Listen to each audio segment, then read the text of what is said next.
Hello दोस्तों, स्वागत है आपका नॉलेज जोन चैनल पे। आज 18 दिसंबर के दिन हम पीआईबी के जो भी इंपॉर्टेंट न्यूज़ उसको डिस्कस करेंगे। अगर आपको मेरा लेक्चर पसंद आता है तो प्लीज़ चैनल को सब्सक्राइब करें, लाइक करें, शेयर करें। अगर आपको लेक्चर की पीडीएफ चाहिए तो मैंने इसका लिंक डिस्क्रिप्शन में डाल दिया है, आप वहाँ से पीडीएफ डाउनलोड कर सकते हैं। चलिए डिस्कशन स्टार्ट करते हैं। पहली न्यूज़ है prime ministers special scholarship scheme के बारे में। देखिए, जम्मू कश्मीर और लद्दाख को यूनियन टेरिटरी में कन्वर्ट किया गया। तो यहाँ पर गवर्नमेंट ऑफ इंडिया का मकसद था कि जो भी जम्मू कश्मीर या लद्दाख से जो भी पर्सन बिलोंग करते हैं उनको मेन स्ट्रीम में लेके आया जाए और कनेक्ट किया जाए कंट्री के साथ, ताकि वो भी अपना डेवलपमेंट कर सके। तो यहाँ पर prime ministers special scholarship scheme के अंतर्गत एआईसीटी ने डिसाइड किया है कि वो मेंटेनेंस अलाउंस देगी जम्मू कश्मीर और लद्दाख के स्टूडेंट को। तो ये जो मेंटेनेंस अलाउंस होगी वो इंस्टॉलमेंट के तौर पे दी जाएगी और पर पर्सन 20,000 की यहाँ पर इंस्टॉलमेंट दी जाएगी। ये जो स्कीम है इसके अंतर्गत प्राइम मिनिस्टर के द्वारा यहाँ पर एक एक्सपर्ट ग्रुप को कंस्टिट्यूट किया गया है, ताकि जो एम्प्लॉयमेंट अपॉर्चुनिटी है जम्मू कश्मीर और लद्दाख के यूथ के बीच में वो जनरेट की जाए। तो देखिए, अगर एम्प्लॉयमेंट जनरेट की जाएगी, जॉब अपॉर्चुनिटी दी जाएगी पब्लिक और प्राइवेट सेक्टर्स के द्वारा, तो वो जो भी जम्मू कश्मीर और लद्दाख के लोग हैं वो मेन स्ट्रीम से जुड़ सकेंगे। तो यहाँ पर जो गवर्नमेंट का ये जो डिसीजन है वो लिया गया है प्राइम मिनिस्टर के स्पेशल स्कॉलरशिप स्कीम के अंतर्गत, जिसको कि इम्प्लीमेंट किया है एआईसीटी यानी कि all India council for technical education new Delhi ने। तो ये जो स्कीम है, देखिए इसका मकसद क्या है। देखिए, जो भी जम्मू कश्मीर और लद्दाख के जो यूथ हैं उनकी कैपेसिटी बिल्डिंग करना है, किस तरह से उनको एजुकेट करके एम्पावर करके, ताकि वो भी compete कर सके नॉर्मल कोर्स में, यानी कि नॉर्मल जो किस तरह की लाइफ इंडिया के दूसरे स्टेट के लोग जीते हैं उस तरह की लाइफ को वो इंजॉय कर सकें और compete कर सकें। तो इस स्कीम के अंदर यूथ जो भी होंगे जम्मू कश्मीर और लद्दाख के, उनको सपोर्ट किया जाएगा स्कॉलरशिप के थ्रू। तो ये स्कॉलरशिप जो होगी वो दो तरह से दी जाएगी, एक उनकी एकेडमिक फी के तौर पर और दूसरा मेंटेनेंस अलाउंस के तौर पर। अगली न्यूज़ है एयरक्राफ्ट लीजिंग रेगुलेशन के बारे में। देखिए, international Financial Service Centre authority यानी कि आईएफएससीए, इन्होंने इशू की है एक कंसल्टेशन पेपर को प्रपोज्ड एयरक्राफ्ट लीजिंग रेगुलेशन के अंतर्गत। सबसे पहले जान लेते हैं बैकग्राउंड क्या है। देखिए, इंडिया जो है वो चाहता है कि वो वर्ल्ड की थर्ड लार्जेस्ट एविएशन मार्केट के तौर पे उभर सके 2022 तक। तो यहाँ पर जनवरी 2019 के अंदर इंडिया के जो मिनिस्ट्री ऑफ सिविल एविएशन है उन्होंने एक रिपोर्ट पब्लिश की थी। उस रिपोर्ट का नाम था प्रोजेक्ट रूपी रफ्तार। देखिए, इस प्रोजेक्ट रूपी रफ्तार के अंतर्गत एक रोड मैप तैयार की गई है, जिसके अंतर्गत जो भी एयरक्राफ्ट फाइनेंसिंग और लीजिंग इंडस्ट्री है इंडिया में उसको डेवलप किया जा सकता है। तो इस रिपोर्ट के अंदर आइडेंटिफाई किया गया है इंटरनेशनल फाइनेंशियल सर्विस सेंटर को, ताकि जो भी एयरक्राफ्ट लीजिंग और फाइनेंसिंग इकोसिस्टम है कंट्री के अंदर उसको डेवलप किया जा सके। रीसेंट डेवलपमेंट क्या है उसको जान लेते हैं। देखिए, अक्टूबर 2020 को गवर्नमेंट ऑफ इंडिया ने आईएफएससीए के रिकमेंडेशन पे नोटिफाई किया एयरक्राफ्ट लीज को, जिसके अंदर ऑपरेटिंग और financial lease of aircraft, helicopter या उसके इंजन्स को यहां पर as a financial product treat किया जाएगा under International Financial Service Centre Authority Act 2019 के अंतर्गत। देखिए, एयरक्राफ्ट लीजिंग जो है वो रिलेटिवली न्यू इंडस्ट्री है इंडिया के अंदर। इसके अलावा एयरक्राफ्ट लीजिंग रिलेटेड रेगुलेशन जो है वो भी अलग अलग हैं वेरियस फाइनेंशियल सेंटर्स के अंदर। तो आईएफएससीए ने यहाँ पर एक ड्राफ्ट रेगुलेशन प्रिपेयर्ड की है ताकि एयरक्राफ्ट लीजिंग की जा सके और जो भी स्टेक होल्डर्स और पब्लिक हैं उनका कमेंट भी यहाँ पर लिया जा सके।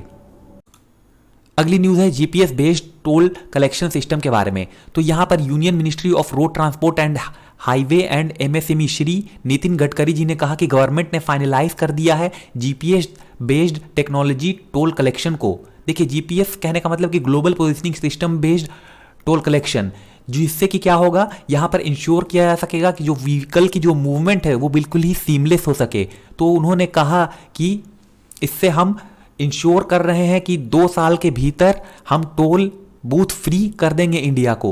तो यहाँ पर उन्होंने असोचम फाउंडेशन वीक प्रोग्राम में एड्रेस करते हुए अपने कुछ एक्सपीरियंस को यहाँ पर शेयर किया। देखिए, असोचम यानी कि the associated chamber of commerce and industry of India, जो कि एक एपेक्स ट्रेड एसोसिएशन है इंडिया की।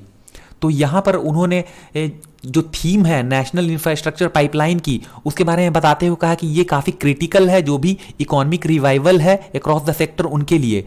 तो यहाँ पर उन्होंने एक्सप्लेन किया कि जो टोल अमाउंट है, तो यहाँ पर उसको डायरेक्टली जो भी बैंक अकाउंट होंगे जो व्हीकल के, उसके अंदर से डायरेक्ट ही ये अमाउंट को डिडक्ट कर लिया जाएगा। यानी कि अगर कोई व्हीकल टोल बूथ पे आती है तो उनको वहाँ पर फिजिकली इस तरह के पेमेंट को करने की ज़रूरत नहीं होगी, डायरेक्ट उस व्हीकल के जो भी ओनर होंगे उनका बैंक अकाउंट इससे जुड़ा हुआ होगा और वहाँ पर इनके बैंक अकाउंट से ही उस अमाउंट को डिडक्ट कर लिया जाएगा। तो जिससे कि जो भीड़ लगती है और इस तरह की जो केओस पैदा हो जाती है वो नहीं होगी।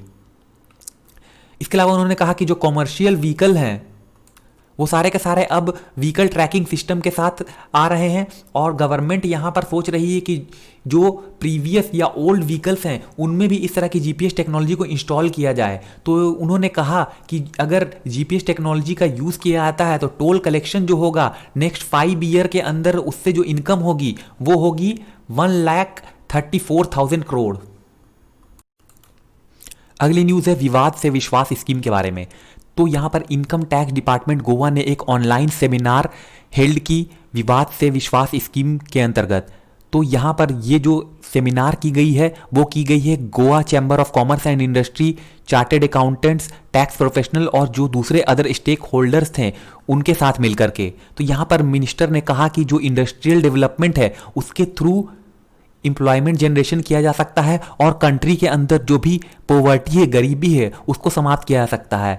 इसके अलावा उन्होंने कहा कि जो इंडस्ट्री है इंडिया में वो अर्बन एरिया के अंदर सेंट्रलाइज है, तो यहाँ पर ज़रूरत है कि डिसेंट्रलाइजेशन की जाए इंडस्ट्री की ताकि जो ग्रोथ है उसको बूस्ट किया जा सके। विवाद से विश्वास स्कीम जो है उसके बारे में उन्होंने कहा कि ये काफ़ी अच्छी स्कीम है। तो यहाँ पर गवर्नमेंट ऑफ इंडिया जो भी पेंडिंग डायरेक्ट टैक्स डिस्प्यूट है उसको यहाँ पर इस स्कीम के थ्रू ख़त्म करेगी। तो जो बेनिफिट है स्कीम का वो अवेलेबल होगा सारे के सारे टैक्स पेयर जिन्होंने यहाँ पर अपील की है डिफरेंट लेवल ऑफ कोर्ट्स के अंदर, यानी कि अपील मैट्रिक्स के अंदर। तो ये सारे के सारे जो भी लोग होंगे, टैक्स पेयर होंगे, वो इस स्कीम का फ़ायदा उठा सकते हैं। जो टैक्स पेयर होंगे वो सिंपली अपनी जो भी डिस्प्यूटेड टैक्स है उसको पे कर सकते हैं और जो इंटरेस्ट उनके ऊपर लग सकता था या लगा है उससे बच सकते हैं। इसके अलावा जो फर्दर पेनल्टी भी लग सकती है उससे भी वो बच सकते हैं। इसके अलावा ये जो टैक्स पेयर हैं उनकी अगर कोई केस है डिपार्टमेंट के अंदर या उन्होंने अपील की है कि उनके रेवेन्यू के ऑर्डर को लेकर के, तो वो भी यहाँ पर अवेलेबल होंगे इस स्कीम के बेनिफिट को, वो भी यहाँ पर उठा सकते हैं। तो उनको क्या करना होगा, देखिए इस तरह के टैक्स पेयर जो होंगे उनको कहा जाएगा कि आप अपनी हाफ जो टैक्स है, डिस्प्यूटेड टैक्स है या पेनल्टी है, उसको पे कर दीजिए। तो यहाँ पर अगर मैक्सिमम बेनिफिट उठाना है टैक्स पेयर को तो उनको अपने डिस्प्यूटेड टैक्स को 31 मार्च 2021 से पहले तक यहाँ पे कर देना होगा। देखिए ये स्कीम जो है इससे जितने भी टैक्स पेयर्स हैं उनकी जो भी इनकम टैक्स डिस्प्यूट है इंडिया के अंदर उसको समाप्त किया जा सकेगा।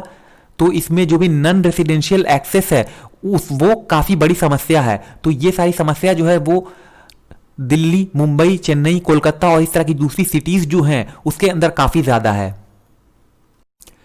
अगली न्यूज़ है हुनर हाट के बारे में। हुनर हाट को ऑर्गेनाइज किया गया 18 दिसंबर के दिन रामपुर यूपी के अंदर। तो यहाँ पर union minister for road transport and highway and micro small and medium enterprises Shri Nitin Gadkari ji ने 23rd हुनर हाट को यहाँ पर इनॉग्रेट किया, जिसमें कि इंडिजीनियस आर्टिशन जो थे उन्होंने पार्टिसिपेट किया और इसको ऑर्गेनाइज किया गया union ministry of minority affairs के द्वारा।